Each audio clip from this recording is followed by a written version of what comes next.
Saudara, China menyerukan penghentian segera operasi militer di Timur Tengah di tengah konflik Iran, Amerika Serikat, dan Israel yang semakin meluas. Juru bicara Kementerian Luar Negeri Tiongkok, Mao Ning, dalam konferensi pers di Beijing menyatakan Tiongkok menolak serangan militer Amerika Serikat dan Israel terhadap Iran yang dinilai melanggar hukum internasional. Beijing juga mendesak semua pihak menghentikan operasi militer untuk mencegah eskalasi konflik yang dapat memicu ketidakstabilan kawasan. Sementara ketegangan di kawasan meningkat setelah Azerbaijan menuduh Iran melancarkan serangan drone serta terhentinya pelayaran di Selat Hormuz yang merupakan jalur penting perdagangan minyak dunia.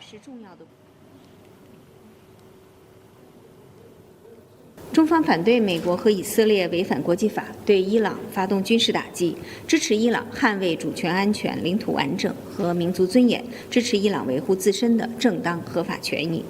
中方一贯主张通过政治外交途径解决问题，呼吁立即停止军事行动，防止战火蔓延外溢，避免局势进一步升级。